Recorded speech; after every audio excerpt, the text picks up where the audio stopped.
अगर कोई बहुत ही पैशनेट या कोई बहुत ही हार्ड वर्किंग इंसान हमको दिखता है जो बहुत मजे में काम कर रहा है और जिसको मेहनत फील ही नहीं हो रही, actually what's happening is that they have hacked into their dopamine circuits. अब डोपामाइन सर्किट्स हैक कैसे करे जाए? आप इमेजिन करो कि आपको यूपीएससी की प्रिपरेशन में ही मजा आने लग जाए, you start to enjoy it. और मेरे साथ ये हुआ है genuinely speaking for UPSC preparation. तो I am going to tell you exactly कौन से प्रिंसिपल्स हैं गेमिफिकेशन के। 7 फंडामेंटल प्रिंसिपल्स हैं, I am going to list them down.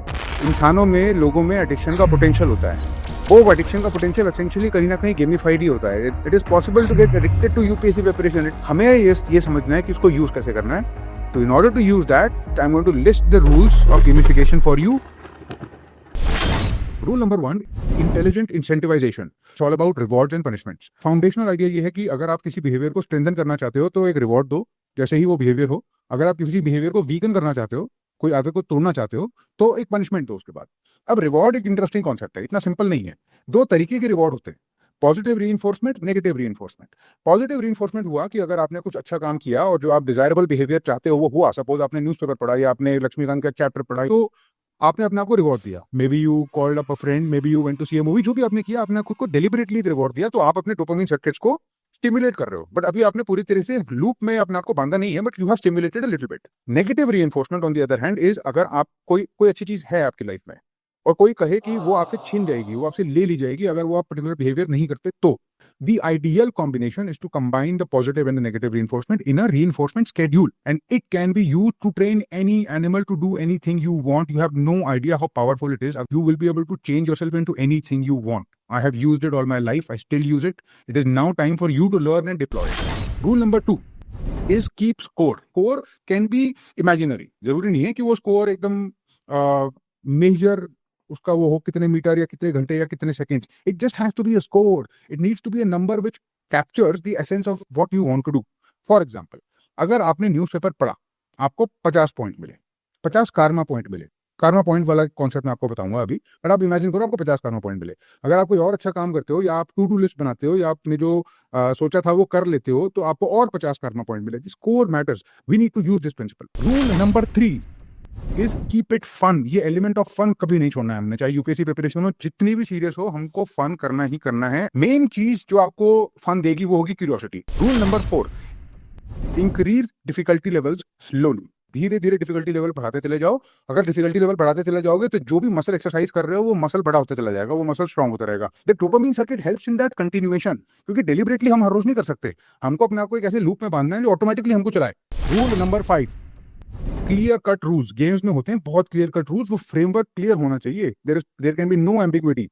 Rule number 6, you need to involve other people and other players and your peers. जैसे ही piers होते हैं, हमारी सोशल लर्निंग बहुत स्ट्रांग हो जाती है। हमको फर्क पड़ता है क्योंकि हम उनसे कंपेयर करते हैं, हमको उनमें एक मिरर दिखता है, उनको हमें एक कंपैरिजन दिखता है। We are able to measure, that is how we are, we are social creatures.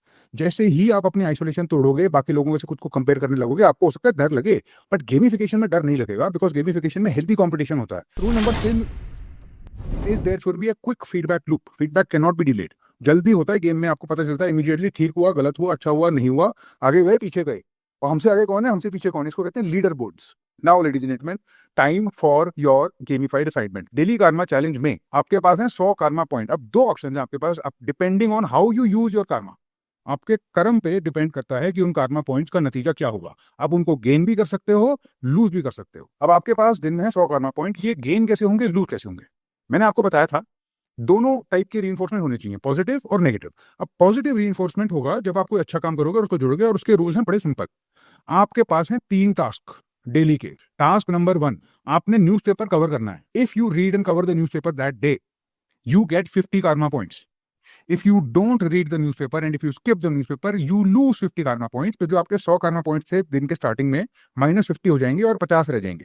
Task number 2 in your daily karma challenges, you have to prepare a to-do list for the next day. उस to-do list में 3 से ज्यादा task नहीं होने चाहिए। अगर आपने to-do list बना ली, 50 karma point आपके। अगर आपने अगले दिन की to-do list नहीं बनाई, 50 karma point डिडक्ट। आपका गोल है इस गेम में, karma point कभी भी नेगेटिव में नहीं जाने चाहिए। Never ever should they go in the negative. Task number 3 of the daily Karma challenge, आपको अब ये सारा का सारा काम करना है डेडलाइन से पहले। आपने जो टू डू लिस्ट बनाई थी उसको आपने कंप्लीट करना है, तो 50 कार्मा पॉइंट। और अगर टू डू लिस्ट कंप्लीट नहीं करी तो 50 कार्मा पॉइंट माइनस। तो पर अगर आपने ये तीनों कर लिए if you do all 3 I will give you a personal gift. ये जो पूरा का पूरा स्ट्रक्चर मैंने आपको समझाया, इसमें वो सारे एलिमेंट्स थे गेमिफिकेशन के जो मैं आपको कहने की कोशिश कर रहा था। This is how you gamify your task. There is going to be many gamified tournaments, gamified quizzes in the UPL और यूपीएससी प्रीमियर लीग, जहां पर आप एक्चुअली लाइव आके you will get quizzes and you will play these games. Moreover, I have used all these principles in something called the UPSC game, the ultimate UPSC board game. I've actually created a board game जिसमें ये सारे principles gamification के बहुत deeply encoded हैं. The whole game is answering questions of general studies, memorizing geography in a really fun way, sitting with other people and learning. And I hope that this leads to the best possible addiction in the world. Thank you and all the best.